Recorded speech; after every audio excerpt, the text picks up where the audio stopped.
तो subject wise हम लोग चलेंगे, जैसे पहला सब्जेक्ट हम लोग लेके चलते हैं रीज़निंग का, ठीक है? कि रीज़निंग में आपको क्या तैयारी करनी है, अब नई क्या तैयारी नहीं करनी है। रीज़निंग और मैथ में दोनों की ही कंबाइंड स्ट्रैटेजी आपको बताता हूँ। तो देखो, उसके लिए आपको कुछ नहीं करना है, उसके लिए बस आपको दिन में 1 मॉक टेस्ट देना है या बचे हुए दिन में कोई भी एक अच्छा मॉक टेस्ट, बहुत ज़्यादा टफ मॉक टेस्ट मत पकड़ लेना, जिससे कि आपका कॉन्फिडेंस डाउन हो जाए और सब बेकार हो जाए। तो जो आप देते आ रहे हो, आपको पता है कि कौन-सा मॉक टेस्ट अच्छा है, जो एग्ज़ाम लेवल से मैच खाता है, वही बस एक आप मॉक टेस्ट लीजिए और बस 1 मॉक टेस्ट आप दीजिए दिन में, बस 1।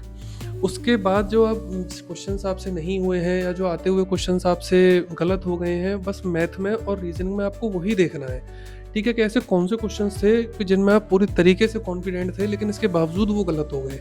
ठीक है? तो उन क्वेश्चंस को आपको मतलब बहुत ज़्यादा अच्छे तरीके से देखना है और उनको सही करना है, और इन 4-5 दिन में वही प्रैक्टिस, उन्हीं क्वेश्चंस की प्रैक्टिस करनी है बस आपको, जो आपको आते हुए आपसे गलत हो रहे हैं। देखो, नया टॉपिक कुछ मत पढ़ो अब, है ना? नई चीज़ें सीखने की कोशिश मत करो आप। जितना सीखा है वो बहुत है। बस कॉन्फिडेंस आपको रहना चाहिए अपने ऊपर। यही तरीका मैथ में है कि ऐसे कौन से टॉपिक अर्थमेटिक के या डीआई के या नंबर सीरीज़ के जो आपसे मतलब गलत हो रहे हैं बहुत ज़्यादा। आता था और आपने अटेम्प्ट भी किया, उसमें आपने टाइम भी दिया, लेकिन इसके बावजूद वो क्वेश्चन आपसे गलत हो गया।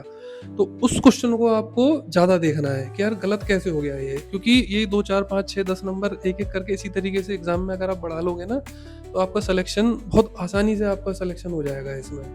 तो रीज़निंग और मैथ की यही स्ट्रैटेजी है कि बस दिन में आपको 1 मॉक टेस्ट देना है। उस मॉक टेस्ट में आपको ये देखना है कि ऐसे कौन से क्वेश्चन थे जो आते हुए आपसे गलत हुए, उन क्वेश्चन्स की बस थोड़ी-सी प्रैक्टिस करनी है। वो अपने टाइम के अकॉर्डिंग आप देखना कि कितनी प्रैक्टिस करनी है आपको, 10 मिनट, 15 मिनट, 20 मिनट, 1 घंटा वो देना है बस। मैथ और रीज़निंग की यही स्ट्रैटेजी है, इसके अलावा और कोई